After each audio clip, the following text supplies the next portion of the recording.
Hello, everyone. Welcome to the Cooler Chelsea podcast. I hope you're good.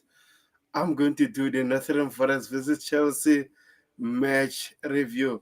What a fantastic results, guys. What a fantastic results. We needed that win. So, also, if you're watching on YouTube, if you haven't subscribed to my channel, please kindly subscribe to my YouTube channel. That would be very helpful. Also, if you're watching X, if you haven't subscribed to my YouTube channel, the link of my YouTube channel is on my pin too. So make sure you go there, click subscribe. Then we have Koi in the house. Pick up Koi. How are you, bro? Koi? Oh, since we're waiting for him, big up to DJ Sef. Says big up to Tebogo. What a great win yesterday. We are back where we should be. Europe a league competition. 100% DJ. 100%. And also says the whole team played well, even the subs when they came on Lavia KDH, like his last minute clearance, putting his body on the line. 100%. This is what we always wanted. And also Malo Gusto as well.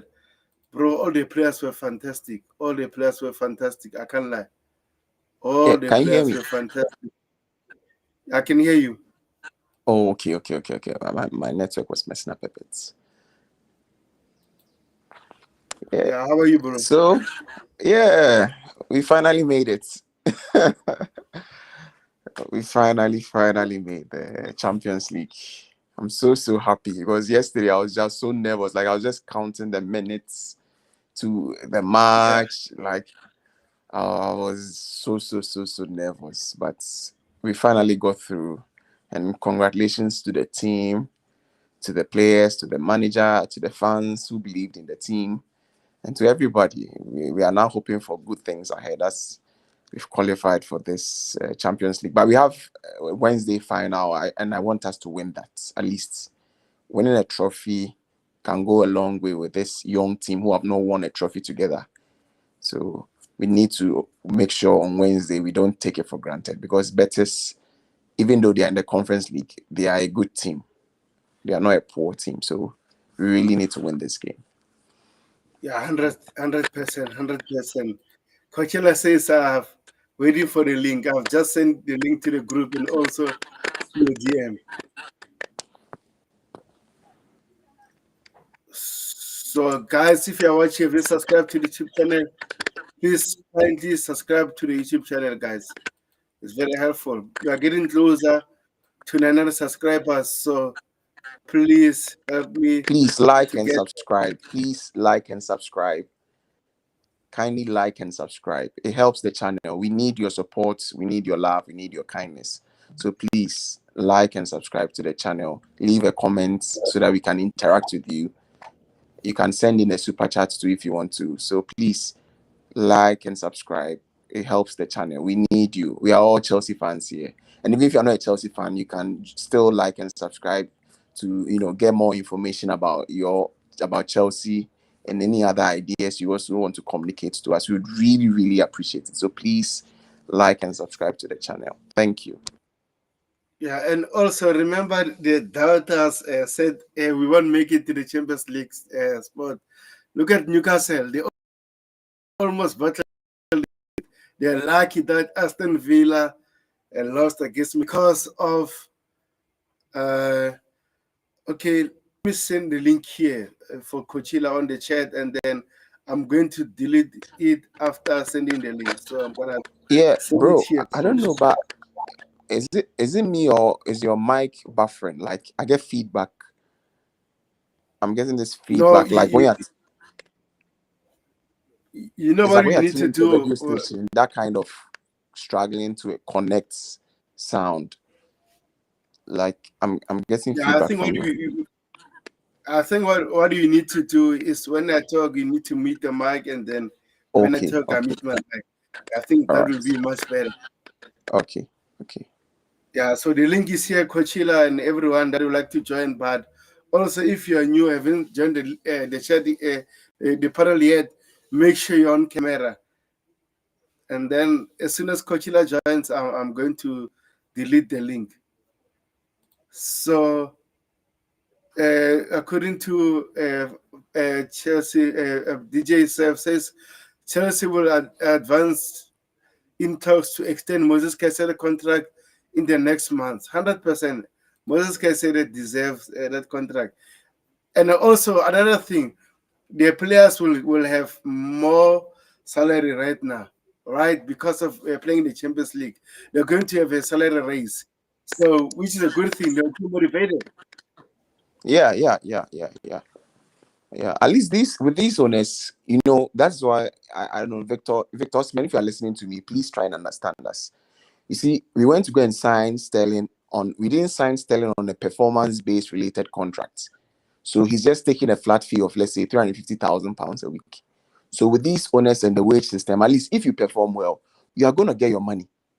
We are not these Chelsea owners are not so they are not like Jim Ratcliffe, where they are trying to cut losses. If you do well, we are going to pay you.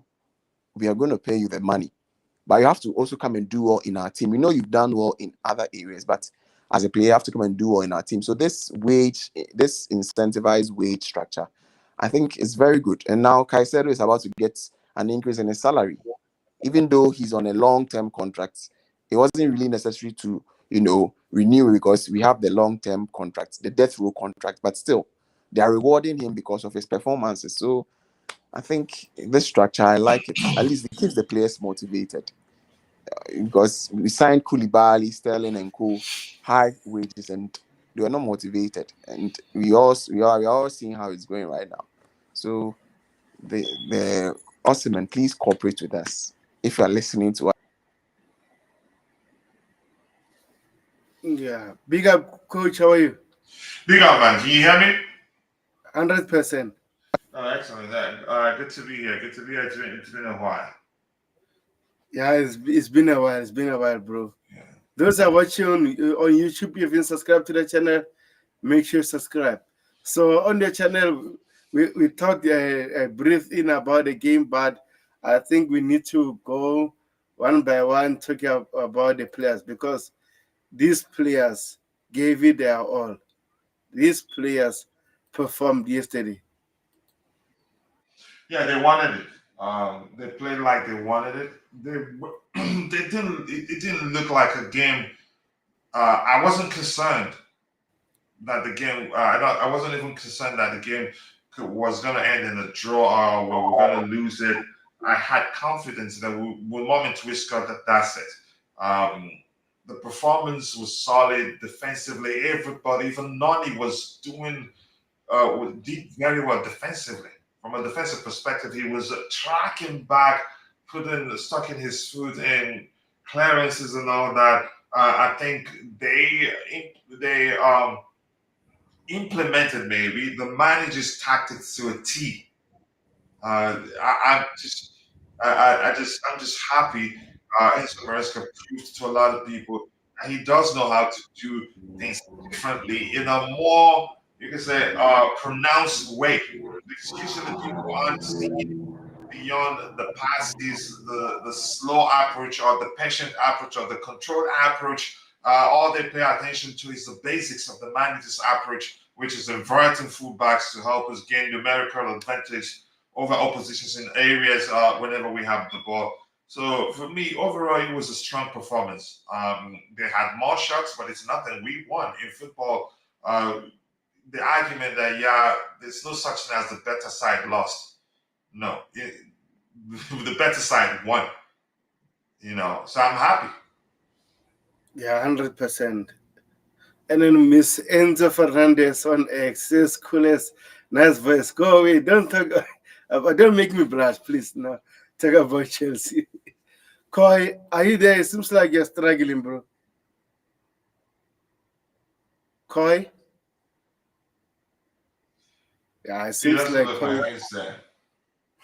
Yeah, it seems like it's struggling. Maybe it's a restream, so I need to go back to StreamYard more regularly, because most of the people are struggling in restream, so I don't know why. So anyway, let's talk about this guy, Robert Sanchez. Oh man, as much as we criticize him, previous in this last few games, It's been very good for us. I know yesterday he made some sloppy passes, but overall, in terms of his aerial dominance, every time they cross the ball, is there catching them. Oh, man, what a player! So he played 90 minutes, 2 saves made. Uh, uh, XG faced. I don't know what is this. Coach, you can help me here. And then he prevented 0.12 goals. This is safe. XG target. Oh, SG on target. Yeah. Here's the thing. Robert Sanchez, I think we should give him. He deserves a lot of credit. Um, we he was criticized quite a lot, and rightly so, because at one point he was averaging a single mistake per game, and those were, you could argue, I don't know if it'd be correct to say, were blatant mistakes that could have led to us conceding goals, but we were lucky not to have conceded goals from a lot of his mistakes. But he's improved of late, and he's one of the main reasons why we've been able to deal with set piece with ease without struggling. Because he's improved his high claims. His high claim numbers has improved significantly. He comes off his line to claim the ball. He has advantage. He can use his hand as the goalkeeper, and that has helped us deal with set pieces of late. And he's made some excellent saves. You could argue he's a good shot stopper. I think where he has an issue is the inability to maintain 100% concentration throughout the duration of the game. But I must give him credit because that has improved significantly of late. He's helped us deal effectively with set piece, even against teams that are known to score from corner kicks or set piece. We've survived them.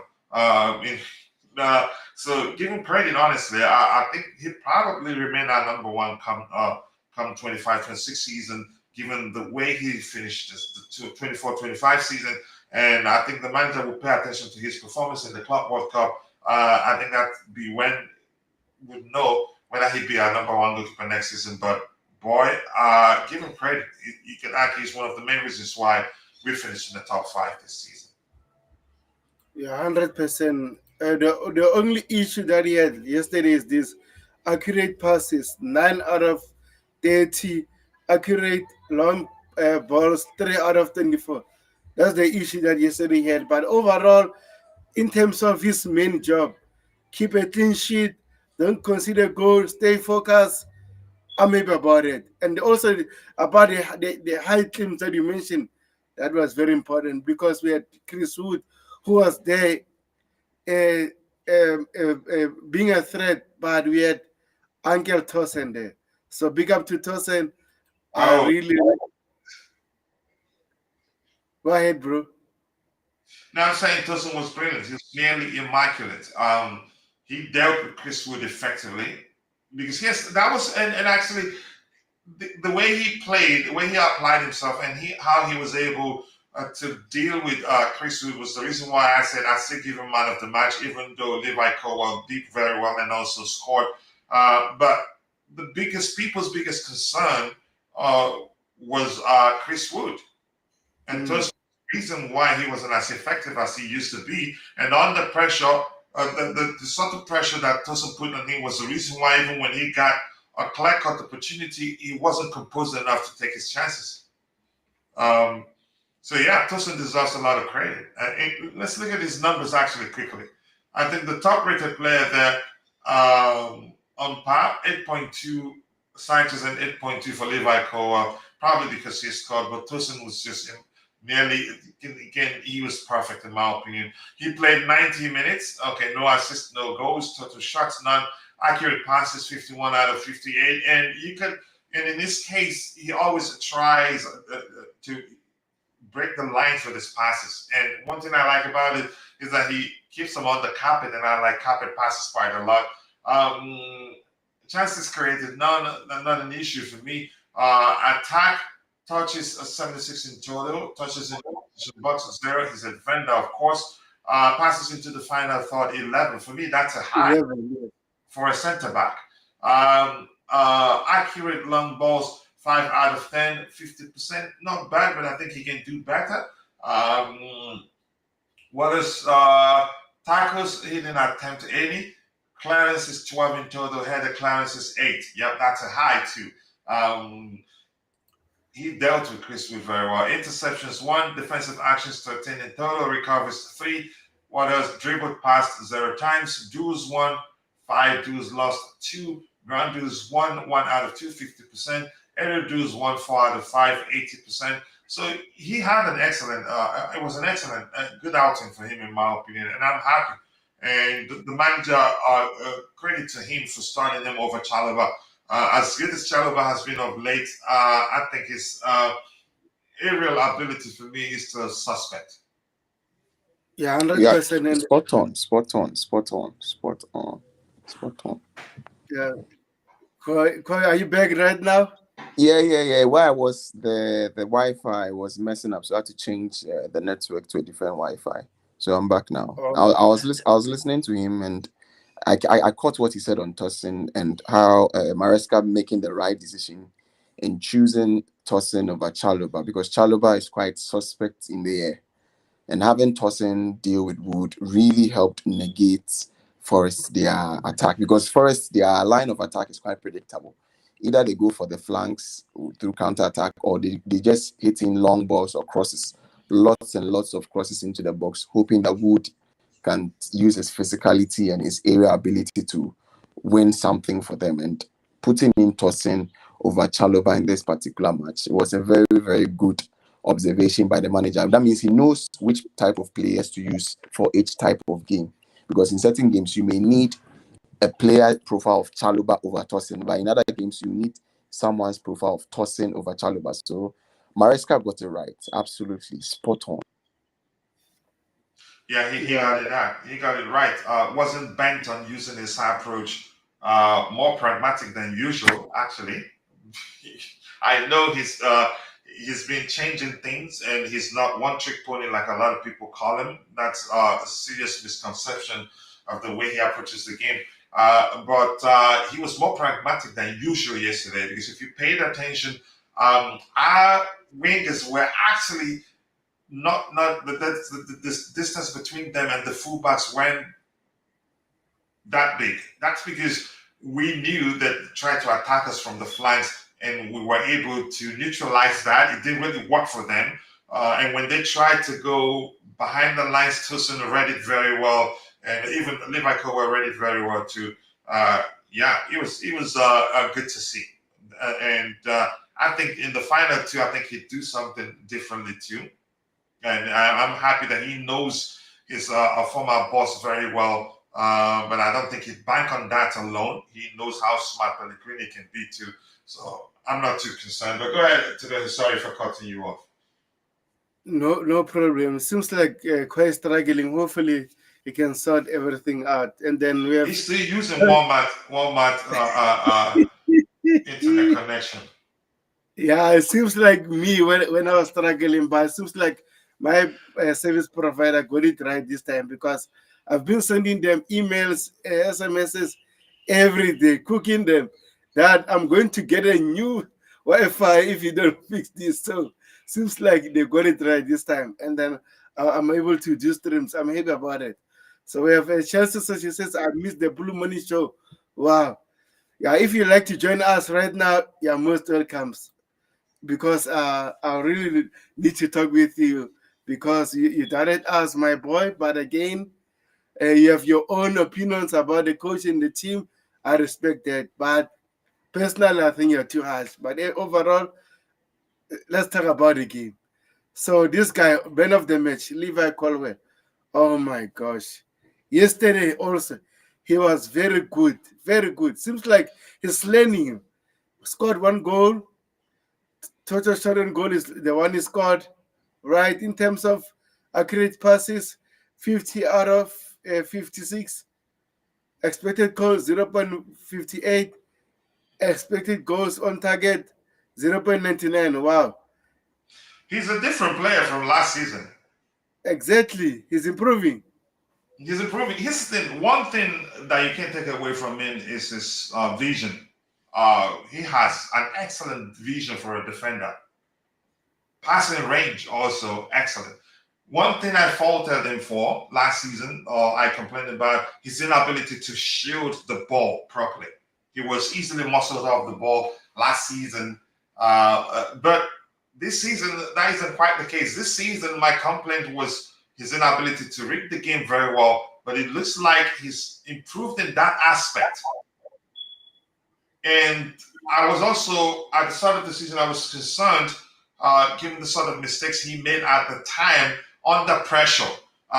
Listen, I haven't at any time said that he's a bad player. I've always known, yeah, he has the potential, but it's important to always be able to watch a player and tell the aspects of their games that they need to improve. And it looks like he himself, probably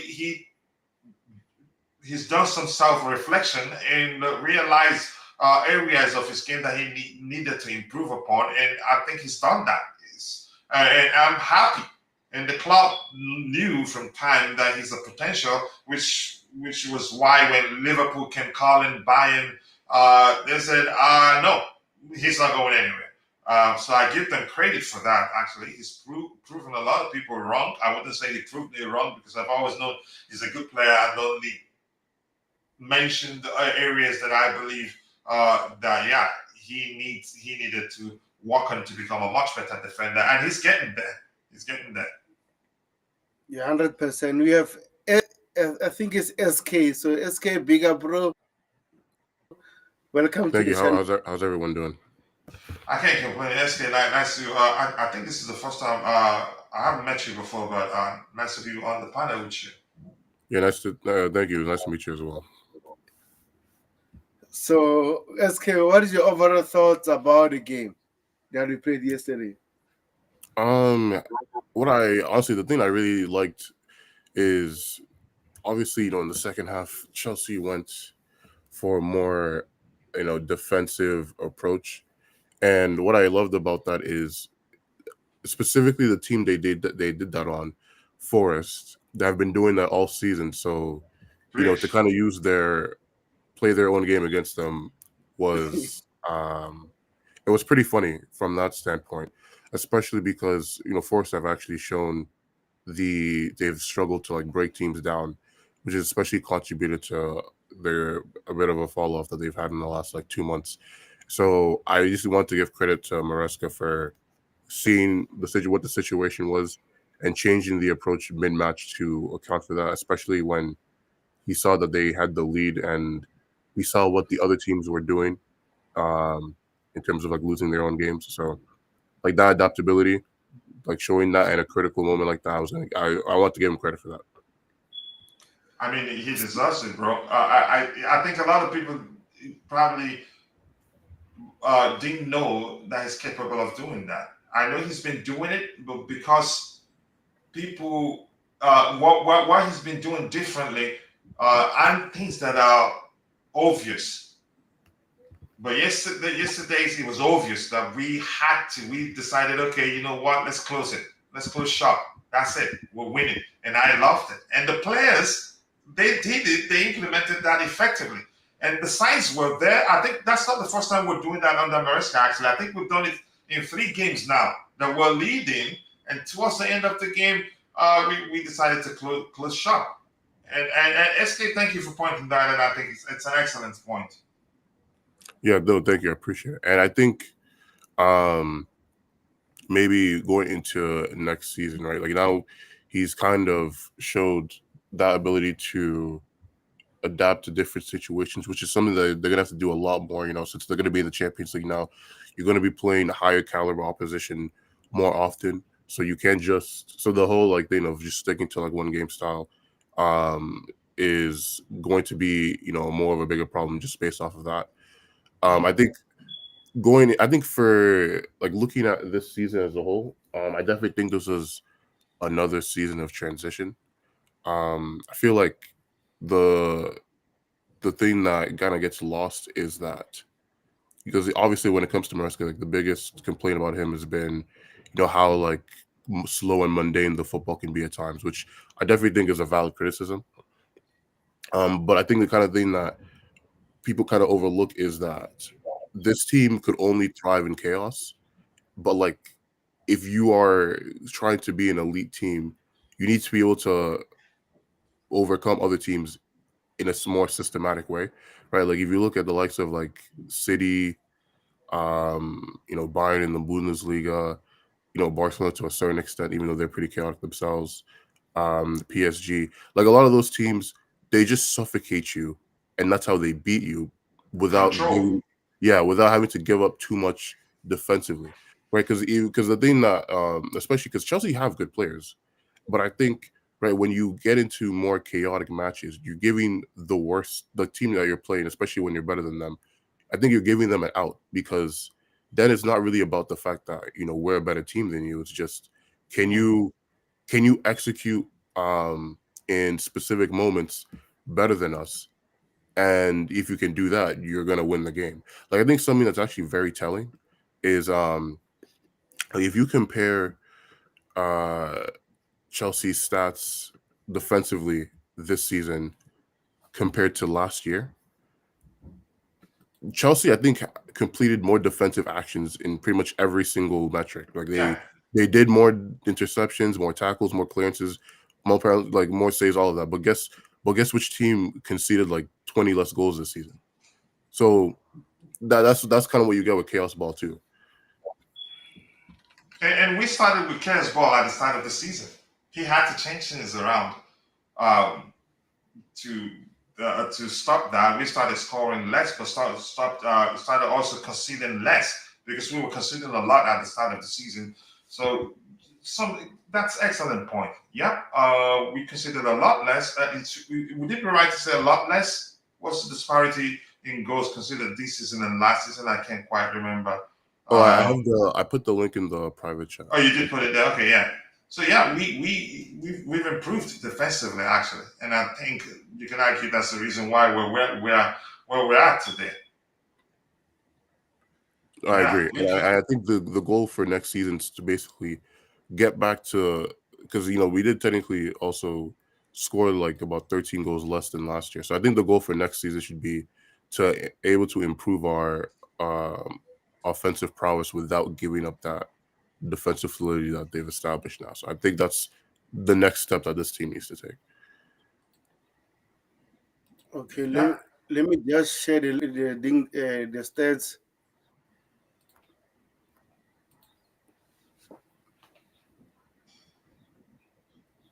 yeah. So 23, can you tell? 24. We considered 63, 20 more goals.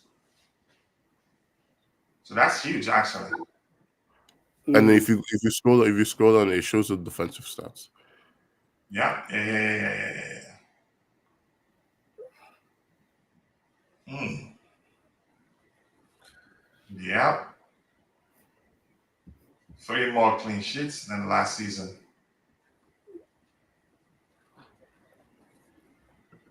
wow. Wow. Yeah, but this thing. Some eye opening numbers there. Yeah, I think the thing that stuck out to me is just the fact that they were doing more defending and it was working less. So I Hmm. definitely think we needed to change an approach from that standpoint. But um, I mean, yeah, I think looking at some of the other players more critically, um, I thought Caicedo's been brilliant this entire season. Just consistently, like he's basically not really dropped any games below like a 7 this entire year, which is crazy when you think about how much work he has to do defensively. There'll be times where he will start counterattacks just based off of his tackles. I think about specifically the goal that Jackson scored against Brentford, where the goal started from Caicedo's tackle, and he gave it to Enzo. um, I thought that Cucurella's resurgence, both offensively and defensively, especially given how poor he looked in this first season at the club, Hmm. I want to give him kudos for that. I thought, what's it called? Reece James, like playing a completely different role than what he was used to. Even when he decided to actually play him at right back in the last couple of weeks, he's been looked really good again as well. Palmer, I thought specifically like the first half of the season uh, was was looking amazing in terms of the playmaking stuff. And I honestly I think with Palmer, to get to a little bit of the negative as well, is I feel like the bad goal scoring drought that he's went through is kind of it's kind of over like it made people overlook like the fact that he's in terms of playmaking, like he's still up there in terms of chance, like creating chances and creating opportunities for the team. And I also think another thing to keep in A lot more numbers in playmaking than last season, right? yeah, Yeah. and I think because of the fact that we're used to him being able to score more goals, it kind of just undersells that. So I was that. I thought I definitely do think we need to bring in another striker. Like I was definitely I'm a fan of Nicholas Jackson, but I just don't think what he offers fits this team particularly well. Like one striker that you have one winger in Neto that likes to cross the ball a lot, is not like the best in terms of goal scoring. So you need a striker that's going to be dominant in the box for that to work, which Nicholas Jackson isn't. Right? Um I think with Nani, like if Nani stays as well, I like a lot of his. Like I think the fundamentals for like a great player is there. Like he can beat his man somewhat consistently. He gets himself in good goal scoring positions a lot. I just think for him, he needs to work on his finishing. If he becomes a more consistent finisher for next season, I think you're looking at a guy that can get you 15, 16 goals all competitions. So I think that's what he needs to work on. Um, Obviously, I'm excited to see what kind of signings that they bring in as well. I'm also looking forward to Andre Santos coming back from Strasbourg. Um, I I think think we'll be a much different squad come next season. no, I agree. I agree. Um, yeah, and I think the midfield might look more athletic next year, especially with Santos being there. Obviously, Lavia, if Lavia can stop getting injured, and then Caicedo will have a little bit more help defensively as well. So there's a lot of things to look forward to, hopefully for next season. Yeah, yeah, and it's good that if you look at how we performed from 2 seasons ago till now, um, I mean, it's the progression. The progression is clear. 12th place, 6th place, now 4th place. Could have done a lot better had it not been for the small injury issues we had. So, yeah, there's a lot to look forward to. There's a lot to look forward to, honestly. Estero, Santos, It's so good. Buenda, Asugo. Yeah, I'm looking forward to next season, honestly. I think it's going to be different. It's promising, Yeah. and unfortunately, a lot of people don't see the vision of the owners. They're being proactive, and which is driven by the fact that football has changed from a financial standpoint. You can't spend whatever you want because you have it. There are lots of restrictions. Domestic, we have as a PSR, and then there's also FFP. So we're being proactive, and these players are maturing. And if you've been paying attention to see that they play, that's they're showing they did show a lot of maturity than we experienced from them last season, and that's a good sign. Yeah. Also, look at our home form, Coachella. At home, we are third. We are third with 41 points. Liverpool 46, Manchester City 42, Chelsea third with 41. Actually, at home, we did very well. We lost only 2 games. And Fulham, in 2025, we've taken more points at home than any other team, haven't we? yeah, Except that changed after the last day of the league of the season. yes, Before then, we've taken more points, 21 in total, than any other team in the Premier League before that last day. So that might have changed. I can't look at it, but it's a good sign. yeah, it's a good sign, bro. And hopefully, in terms of our way, we can improve in the next season. But actually, we are not that bad. Even though we are seventh, but look at 28 points. Newcastle, Bournemouth 28, Brighton 29, 29, Forest 33, Arsenal 35, Liverpool 38. We actually closer to Manchester City, which are not far. But I think our way from almost, almost, we almost bottled the Champions League spot, but I'm glad we didn't. Yeah. And I think the away form too is also just like kind of just credit to how strong the league is as a whole. Because like I was looking through like the because I know obviously like the away form in 2025 was really poor. Mm. Um, in terms of us not like winning until obviously the Forest game. But the thing is too is like I was looking at the teams that we played in 2025 away, and barring like in the stretch of where they played like Ipswich and like Palace, I was like, yo, some of these teams are hard.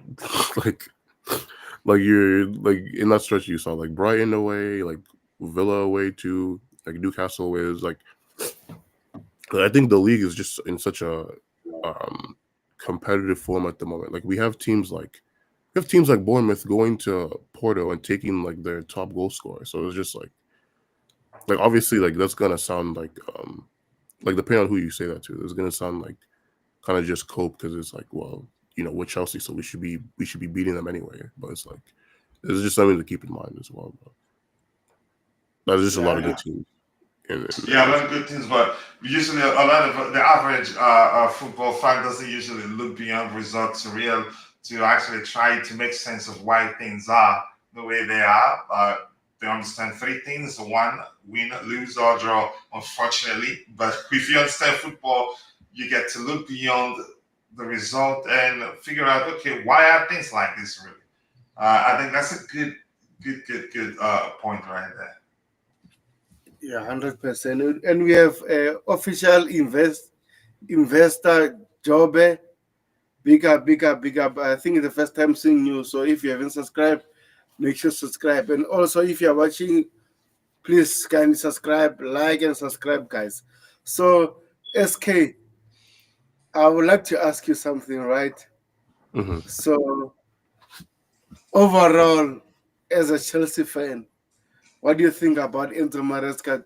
Do you think he done enough as a Chelsea coach to deserve a second season? Because I think we have a lot of different opinions. Even now, we qualify for the Champions League. Most of our fans still don't want this coach to be in the second season. So I would say that in terms of what I think he's done enough for the season, right? Like if you look 69 points, so that's six more than last season, obviously like way more than the 2 seasons ago when they were complete crap. That's about in line with what they were doing in like the last couple years of the Abramovich era. So I would say from that perspective, yeah, I think the thing that Maresca is going to have to figure out if he wants to be here long term is, like being more willing to adapt. Like obviously the season kind of mirrors what they did at Leicester a lot too, where they started the season off really well. They looked like they were going to get promoted with like record points. They went through a bad blip in the middle of the season, but they still ended up finishing first ultimately. So it's kind of just one of those things where it's like, yeah, you still ended up accomplishing your goal, but it looked like, well, what we looked like at the start of the season, we looked like we were about to do something amazing, and obviously that didn't end up happening. So yeah, I would say he's definitely done enough to earn a second season. Um, I do give him somewhat leeway because especially the amount of injuries we had in the like that period between like mid January to like early March, like before the international break was insane. Like you lost Jackson, Nani, obviously Felix went off to Milan. Like I think a lot of the you lost Gui as well, so a lot of the attacking depth that Chelsea had wasn't there anymore, and the attack just got really slow, which made them really predictable. So I definitely think if we had the full attack from this calendar year on, it wouldn't have taken the last day to confirm Champions League. But yeah, so I would say for next season, the thing that he needs to do is, like I said, just learn how to platform the attackers more while still having that defensive solidity that the team developed throughout, specifically like the last portion of the season. So yeah, so yeah. If I were to give him a grade, I'd probably give him like a B for the year. Like I think it was adequate. If he wins conference league, maybe a B plus, but we'll see. Yeah, 100%. I agree with you, and especially Enzo Maresca is not an experienced.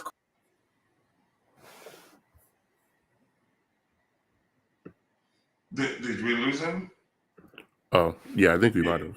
yeah, it looks like he's frozen. I wanted to ask you this. I know you've spoken about something similar. What do you make of people arguing that Enzo Maresca, the specific say language used maybe is his one trick pony, one dimensional.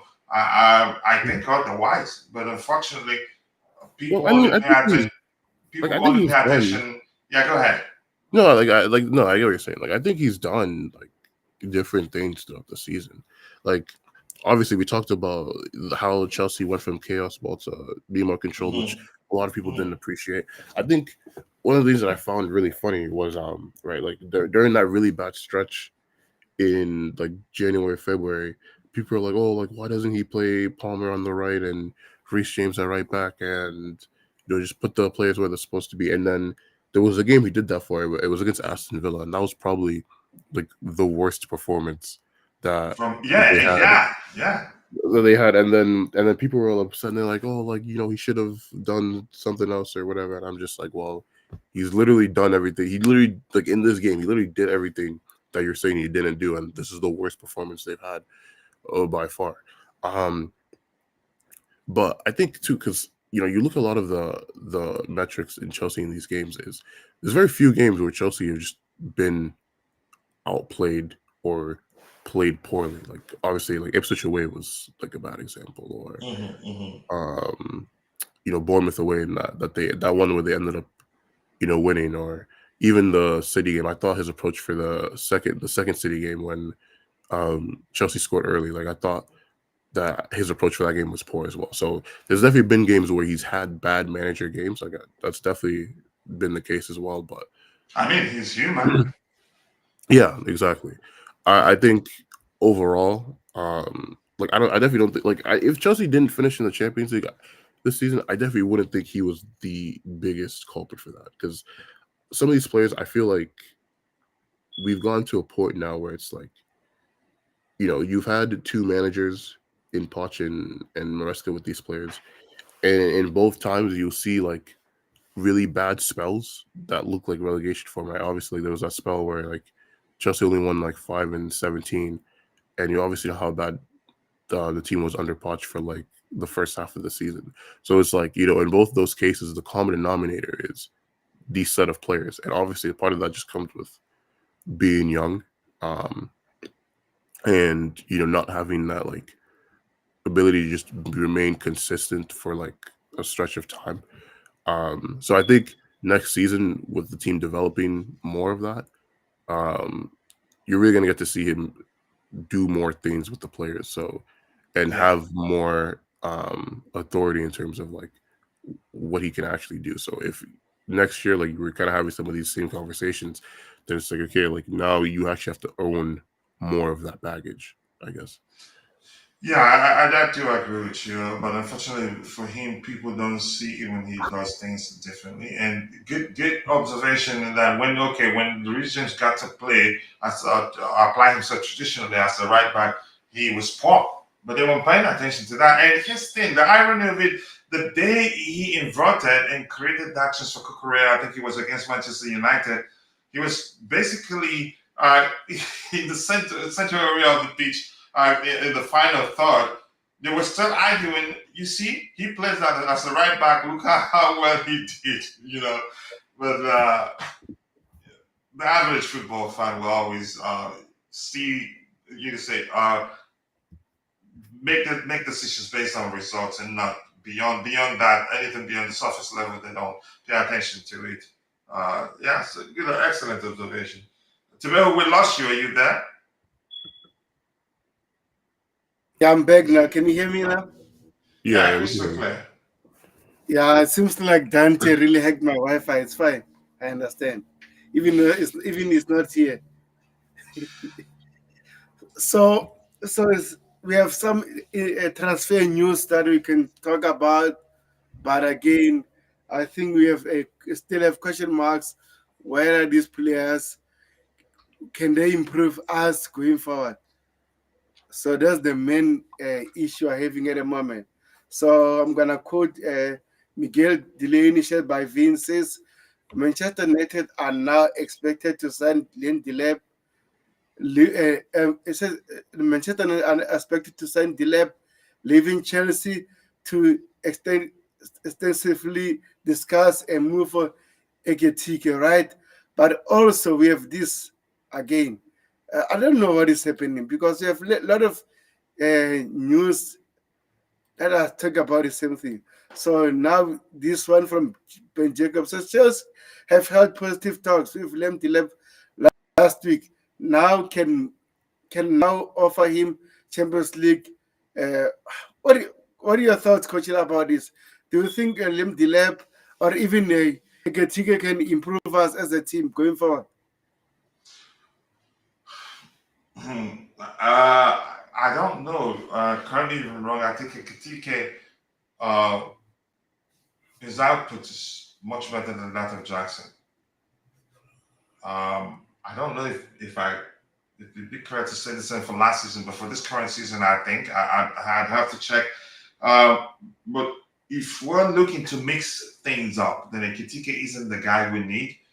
If we need competition for Jackson, you could say yes, be a perfect competition for Jackson. More like a hybrid number nine, not your stereotypical number nine, traditional number nine, or maybe out and out number nine, whatever language you like. Um, I wouldn't say. I don't think it makes sense to say I'd rather Kitike than the lab because both their profile is different. The lab, I still think his first touch is suspect. Uh, and again, the two remains he's more of a traditional number nine than a hybrid number nine. He's not that much into dropping deep, creating chances for his teammates. Um, Signing the lab would just mean, even though he's played under Maresca at Man City Academy, I think Nicholas Jackson is actually more of Maresca's type of number nine um, than the lab. And some will bring up the argument that we need a point man because we spam crosses into the box. Yeah, I agree. But Maresca will still tell you he needs a number nine that's capable of dropping deep, creating chances for his teammates, and comfortable playing on either flanks. So even at that, yeah, I don't think the lap is the guy for us. And even the lap himself, probably if he knows Maresca really well, or maybe how Maresca has evolved, because had the fact that he played under Maresca already, maybe that's the reason why we're drawn to him. I think himself, I think he'd know that it'd be better of going to United, probably where he's proven to be the better than he's better than what's his name, better than Highland, or at Everton where they need him. If he goes to Everton, he gets to start week in, week out. At Chelsea, there's no guarantee. I don't think so. I think he probably knows that, and you could argue that's probably the reason why he's been discussing with other clubs and not just Chelsea. I'm not saying he's a bad player. He's a potential. He's still very young. Chances are next season and or 2 seasons from now, he'll become one of the best strikers in world football. But right now, he's not that guy that if we're able to get the deal across the line, you'd say, yeah, come next season, we'll be contending for the title because we have the lab. And if the reason we're looking to sign him is to mix things up, he's not the guy for us, in my opinion. But if we sign him, I will support him. He has the potential, but his first start still suspect for me. And how many goals did he score? 10 this season. 12 For and then 12 two two of as them penalty. penalties. Yeah, yeah. So yeah. So, SK, what are your thoughts about this? Who would you choose between Lem Deleb or Ekitike? Also, do you think these players will improve us? I mean, I definitely like Edit TK more. Um, like because even with Liam Delap, like Coachella was saying, is it Coachella? Did I say it right?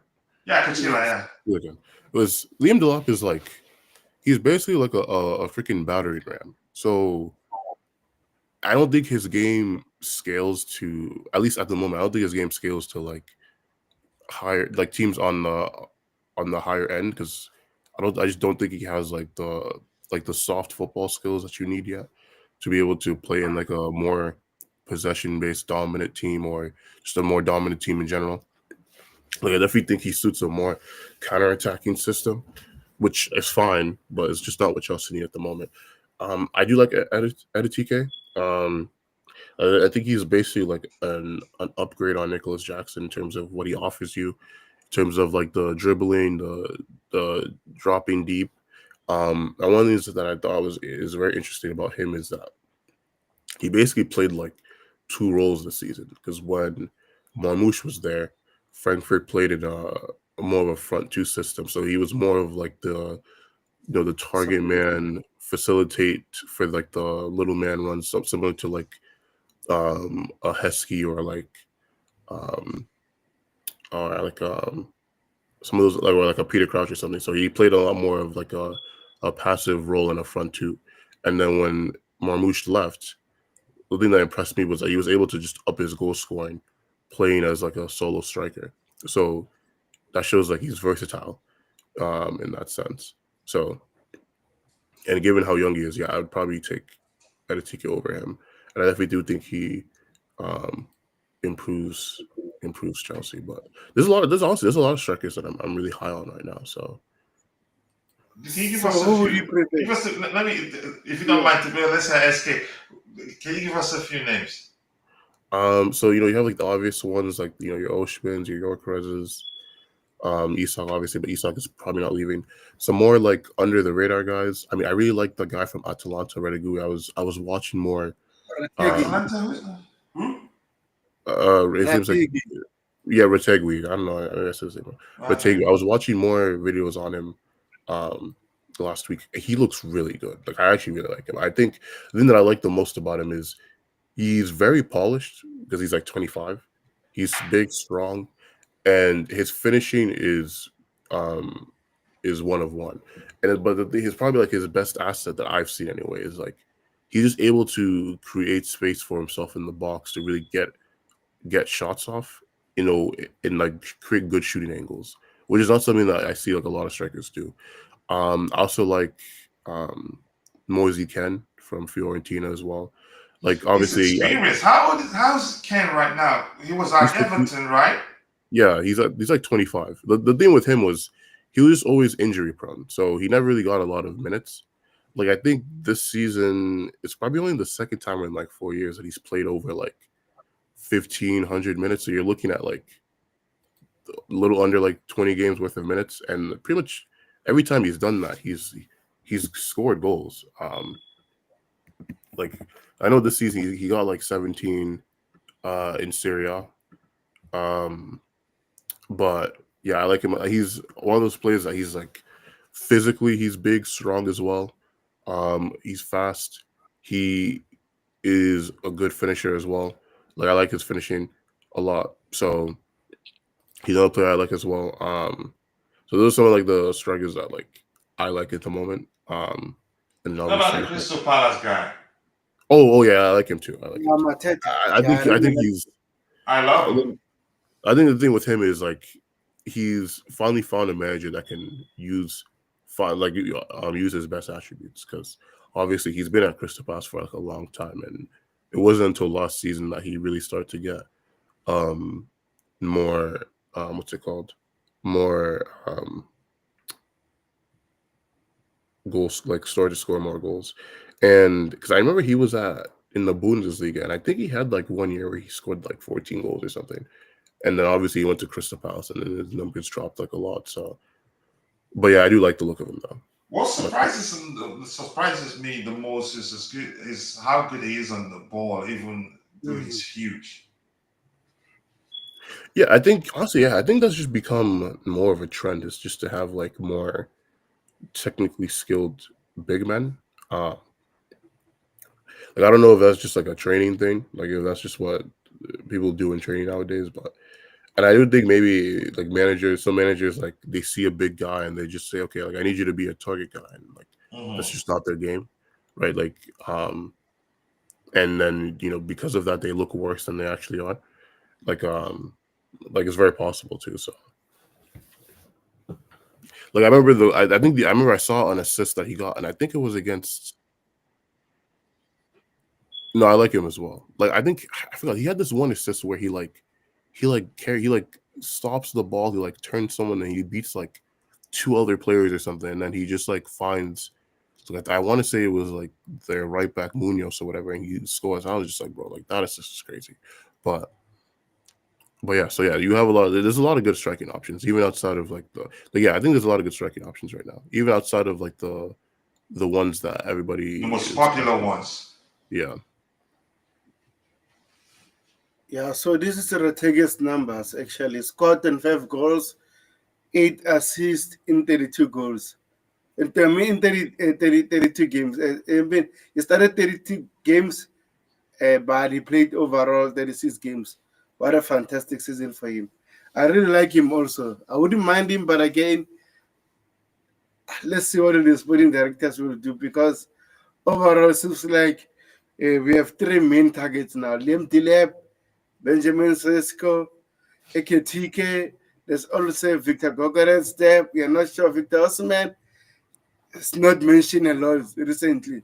So hopefully it's not Liam Dilep. As much as I said it's good, but for me, it's not good enough right now to be a Chelsea. So in terms of the options, I'll go for Victor Gogoretz. Actually, I want to show you stats. Oh man, this guy scored so many goals this season. A lot of hat tricks, right? Yes, this guy is so good. Look at this, 39 league goals, 7 assists. Come on, Wow, he's on fire. he's on fire. Last season he scored, I think, almost 30. This season is top up 39 goals. Oh man, this guy overall he scored 102 goals. I mean, 97 goals in 102 games for Sporting, which is a good record.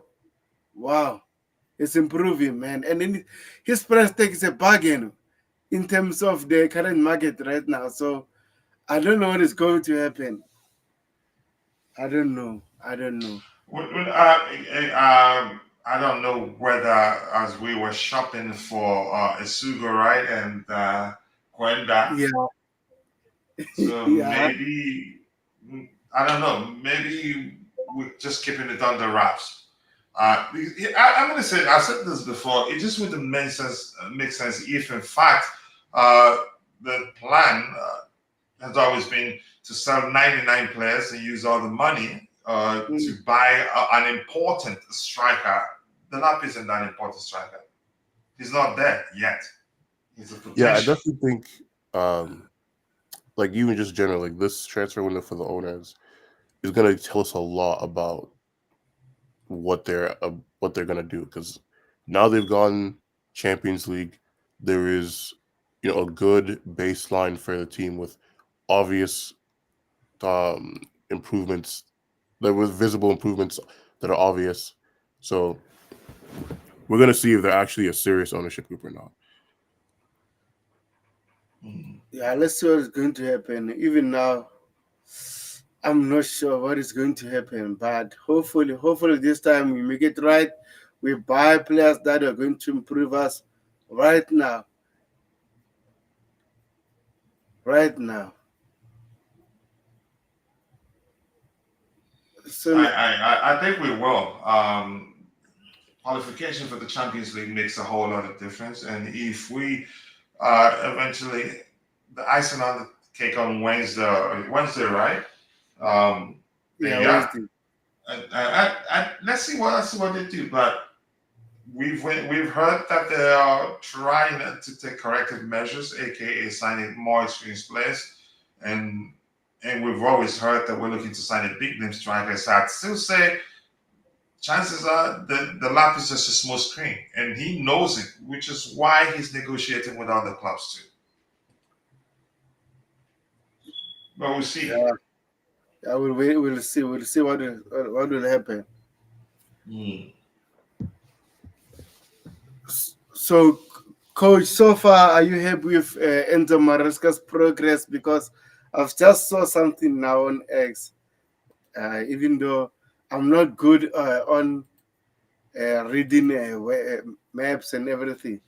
So this, according to Mark stats, says Maresca is excellent at balancing Chelsea this season. They've become more solid defensively while maintaining their attacking threat. And this is what you always talk about, that we are playing differently right now. Yeah, but we've seen both sides this season. We've Yeah. seen multiple sides under Maresca this season, and I think SK did. He talked about it at length actually. Um, Here's the thing: we started the season. You could argue a lot of people that, which is why a lot of people thought that yeah, we're still playing the Pochettino well way. No, we weren't. It's still Maresca way, but he's adaptable. So at the start of the season, we were scoring plenty of goals. We were also conceding a lot of goals, if you remember. Mm. So, which was why the moment Lavia became fit, he had to bring him in. But it wasn't easy. He wasn't quite sure how to keep Enzo Fernandez on the pitch. You could argue he keeps our midfield thinking with his vision and passing range. So he had to now, because his focus at the time was to stop us shipping in as many goals as we were shipping at the time. He had to now drop Enzo Fernandez to accommodate Romeo Lavia. But once he did that, we knew before time that that would lead to us creating less chances and not scoring a lot of goals. Even though Enzo himself directly wasn't scoring those goals or creating those chances, but he is usually in the mix of things. Even before we create chances, he was part of it. So now in his absence, we started scoring less, but we started conceding less too. Until gradually he did find a way. Whenever he wants, we can actually have the three of them on the pitch, score good enough goals, and not concede too many. So it's been now. I realized earlier on in the season that actually he does things differently. I remember whenever we do the lineup prediction exercise, we usually call the 4-2-3-1 the starting structure, because once the game starts, you wait until the end of the game, then you pay attention to the average positioning of the players to get to understand what structure we used, really. So he's a brilliant manager. Do I think he's perfect? No, he's not perfect. And I'll mention why I don't think he's perfect. One, he had the opportunity to create a good, healthy competition between João Felix and what's his name, Cole Palmer, but he did. I didn't like it that he openly said that yeah, João Felix isn't playing because Cole Palmer is fit. An experienced manager wouldn't do that. But I think probably I believe that yeah, he learned from that, and you can argue that was why João Felix pushed to leave. I don't think had he not said that, I think João Felix would have stayed. And had he created the healthy competition between João Felix and Cole Palmer, when Cole Palmer was struggling, I don't think we'd have as much issues as we had at the time. So, and that's just the only problem I've had with him since he became our manager. The other thing is something that will happen every now and then. He has the tendency to overthink things sometimes, just like his former boss, Pep Guardiola. And he's a human. He's human. So, yeah.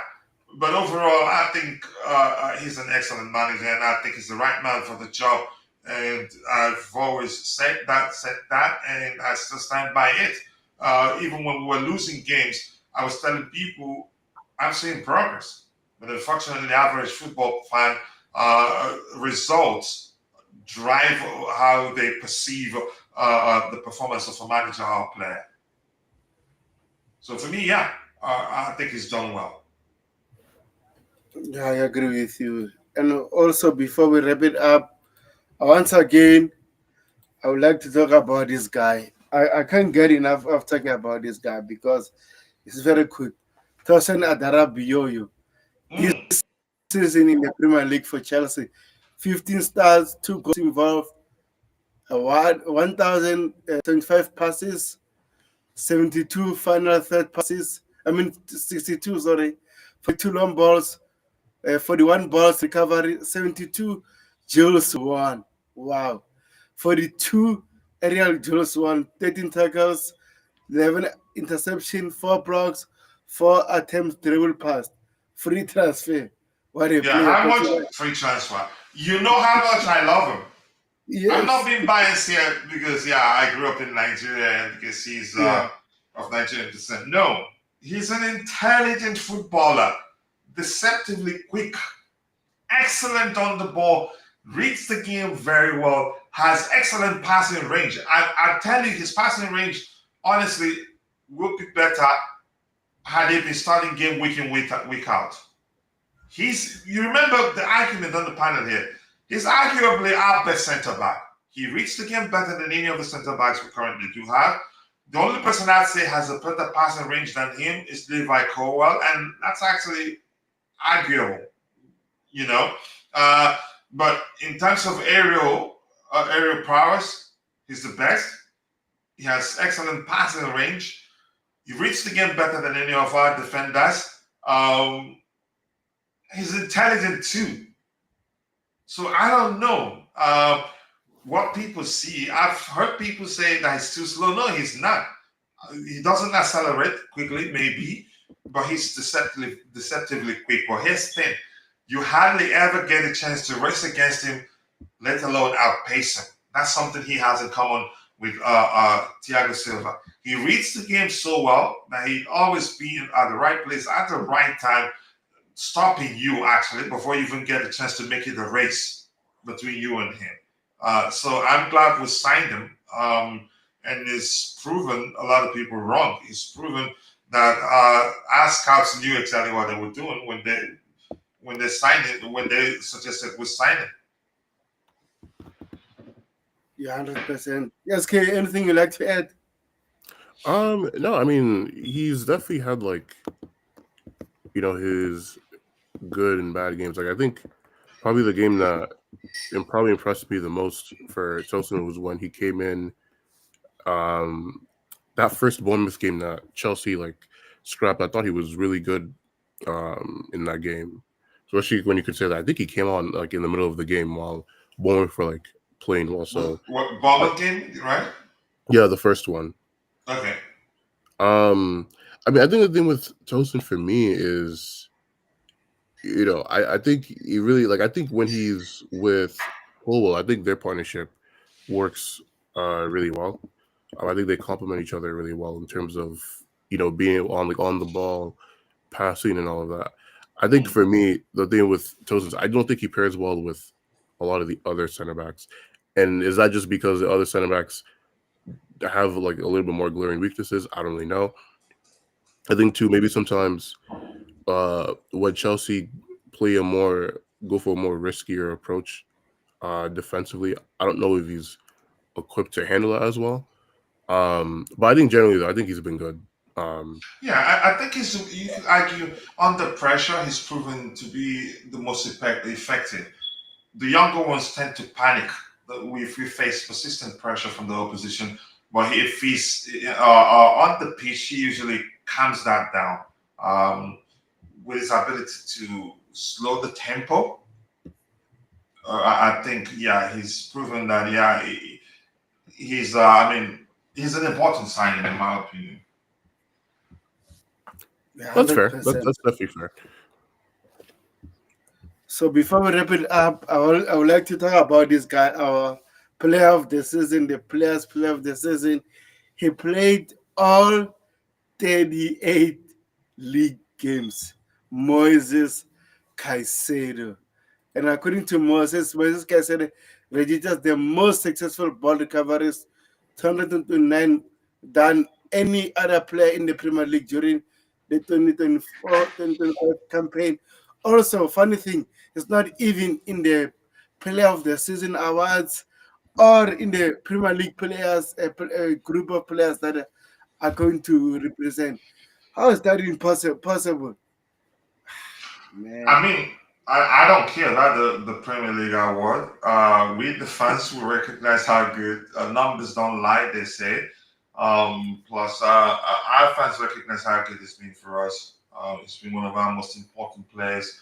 The club recognizes that, which is why they are working on giving him a better contract in the next few months, according to transfer algorithm himself, Fabrizio Romano.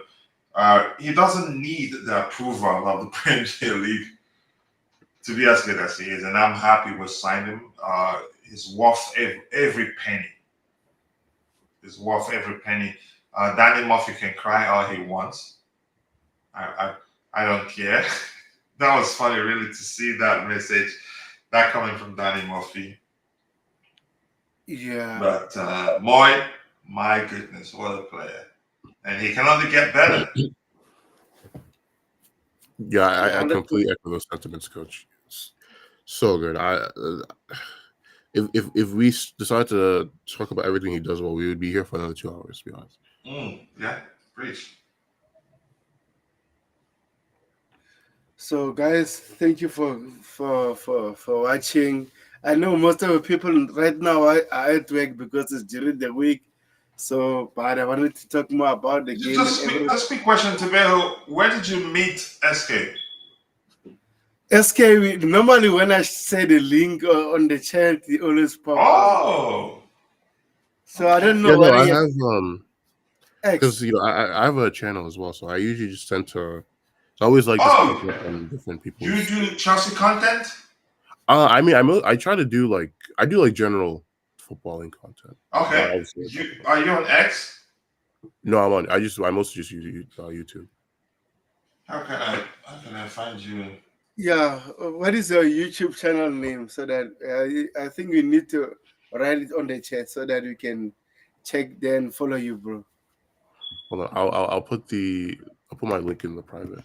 But I I, Okay. I Oh don't yeah, think. yeah, yeah. More importantly, yeah. Yeah. Put your link there. Okay, let me check it out before we go. Okay, but yeah, now things are. I mean, I guess maybe just to. Oh, I already subscribed to your channel. Wow. I'm not subscribed yet. I'm just gonna subscribe now. So I guess maybe just to advertise myself a little bit. I mean, I tend to do I guess my channel is more of like a variety footballing channel. So I tend to just kind of like talk about um whatever interest um whatever interest me that day. I've tried kind of like different things. I'll try to do some more like tactical stuff. Kind of stuff where I talk about general footballing discussions. So I have like some videos, for example, I'll talk about maybe like some of the things that some popular narratives just to see if like how true they are. Like for example, I had a video where I ranked all of Salah's like performances in finals. I had a video talking about Chelsea's transfers in the last couple of years. Um, I wanted to do a new series where I would kind of talk about players specifically at clubs that they're not as well known for. So, I had a video talking about Thierry Henry at Barcelona, or or Kevin De Bruyne when he was at Wolfsburg. So that's kind of like the series I'm doing right now, and I just kind of do live streams at times as well of general live streams. So Excellent. Just next time, I don't know how you're gonna reach me, but I've subscribed to your YouTube channel. If you plan a live show next time, just hit me up. I'm That would be assuming fine. are you on Twitter? Yeah. Chelsea Perspective on Twitter. Okay, I think I'll just follow you right now. All right. I'll follow you back once I see you. Just, also send me a message. So whenever you want to go live, yeah, you can hit me up, and I'll add you to our panelist groups in case if we go live, you know, and if it goes live, you know. Because usually Okay. we don't share links in the comment section because of the risk of people sabotaging the channel like we've done before. Mm. Yeah. No, understandable. Yeah, I just followed you right now. Okay. Okay. I'll follow you back. Yeah, and also, Coachella, since now my network is better, I think we are going to do the watch along for the Club World Cup on the soccer perspective. So, guys, Yeah. Yeah. uh, A lot. yeah, and then I mean, Chelsea it's forever. gonna be cool because I can finally watch some games in the evening. Oh yeah. The timing, right? Yeah. Chelsea forever is very doing some interesting comments. It says we have to attack the market for Lookman now, and also says Lookman would be a great signing, hundred Is he a percent. free agent? But again,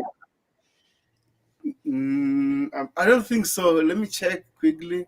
He's not, but I think How can Atalanta I they're check looking that? to do a rebuild because their coach Gasperini, like their main coach Gasperini, he's leaving. The Yeah, Oh, he's he's leaving. leaving.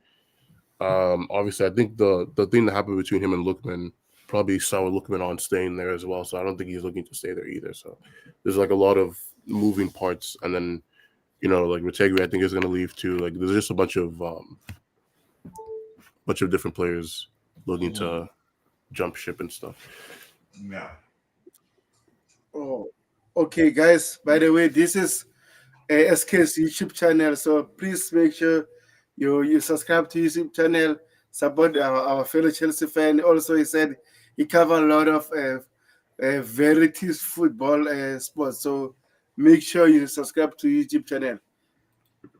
And then Thank you, I okay, appreciate it. Chelsea forever says no, it's not a free agent. Okay, no problem. But again, I think what we need to do is buy players that fit to Enzo's Maresca's system. We just can't buy any player for the sake of buying, no matter what. So overall, thank you, Coachella, for coming. SK, we had a lot of people on the chat. I appreciate it. Chelsea forever. DJSF was here. Miss Enzo here. I appreciate it. Up the chairs, guys. Hopefully, win on Wednesday so that we can put the cherry on the chop, on the cake. Sorry. Up the chairs. Peace. Cheers.